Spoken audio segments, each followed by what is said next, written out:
ఆర్జీవై న్యూస్కి స్వాగతం. తెలంగాణ రాష్ట్ర అవతరణ దినోత్సవ వేడుకలు సోమవారం దేవరకద్ర నియోజకవర్గంలోని చిన్న చింతకుంట మండల కేంద్రంలో స్థానిక పోలీస్ స్టేషన్ రామ్లాల్ నాయక్, వ్యవసాయ కార్యాలయం రాజేష్ ఖన్నా, ఎంపీడీఓ సుధాకర్ రెడ్డి, తహసీల్దార్ ఎల్లయ్య కార్యాలయం ముందు జెండా ఆవిష్కరణ ఘనంగా నిర్వహించారు. ఈ సందర్భంగా ఎస్ఐ తహసీల్దార్ వారు మాట్లాడుతూ మండలంలోని అధికారులకు, ప్రజాప్రతినిధులకు, ప్రజల అందరికీ శుభాకాంక్షలు తెలియజేశారు.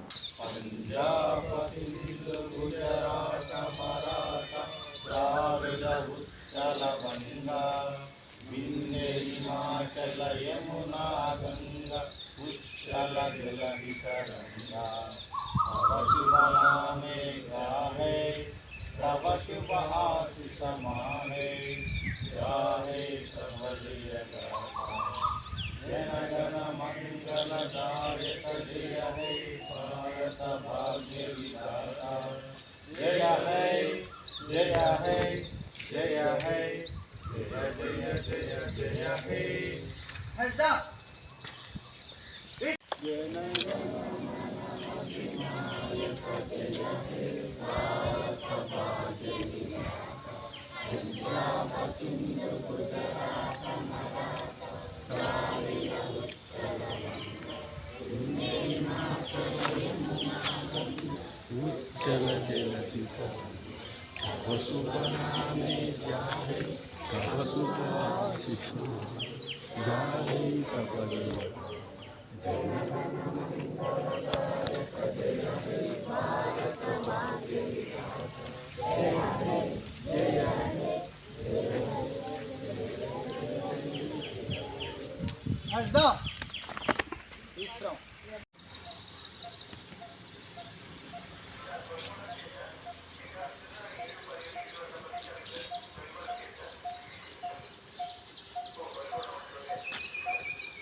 ప్రజాప్రతినిధులు మరియు పత్రికా విలేకరులు, గ్రామ ప్రజలు మరియు రాష్ట్ర మన సిబ్బంది అందరికీ నా యొక్క నమస్కారము.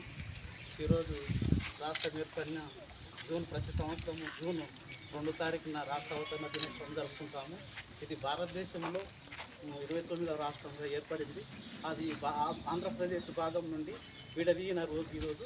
కాబట్టి ఈ సమావేశానికి వచ్చేసిన అందరికీ నా యొక్క నమస్కారం. తెలంగాణ రాష్ట్రం కోసం చాలామంది మనలో ప్రాణత్యాగాలు చేసిన విషయాలు కూడా మనం చూసినాం. కాబట్టి ఏది ఏమైనప్పటికీ కూడా ప్రభుత్వంలో ప్రజలు భాగస్తులు, రాజ్యం, సంక్షేమం, ప్రజలు, భూభాగం అనేది ఒక రాజ్యం ఉండేటప్పటికి ఇవన్నీ 4-5 అంశాలు ఉంటాయి. కాబట్టి వీటిలో ఏ ఒక్కటి వెనుకబడి చేసినా కూడా అది ప్రజల యొక్క సంక్షేమానికి అడ్డంకి ఏర్పడుతుందని చెప్పేసి రాష్ట్రాలు ఏర్పడ్డాయి. అందులో మన తెలంగాణ రాష్ట్రం ఏర్పడింది. కాబట్టి మనందరం గర్వంగా ఫీల్ అవుతున్నాం. నిజంగా చెప్పాలంటే 2014కు ముందు ఉన్న మనలో ఉన్న ఆతృత, మనలో ఉన్న ఒక చిన్న మెలకువ బాధలో ఉండేది. 14 తర్వాత ఉంటే ఎంత హ్యాపీగా ఉంటున్నాం అనేది మనం కూడా అందరం గమనించాలి. కాబట్టి మనం అందరం ప్రభుత్వంలో పోలీస్ శాఖలు ఉన్నాం. చిన్న ఒడిదొడుకులు ఉంటాయి. 24 గంటలు పనిచేయాల్సి వస్తుంది. కాబట్టి మనం సాధ్యమైనంత వరకు అందరం కలిసికట్టుగా పనిచేస్తూ ప్రభుత్వానికి, ప్రజలకు సేవ చేస్తూ మనం మంచి పేరు తెచ్చుకోవాలని చెప్పి కోరుకుంటూ ఇంతటితో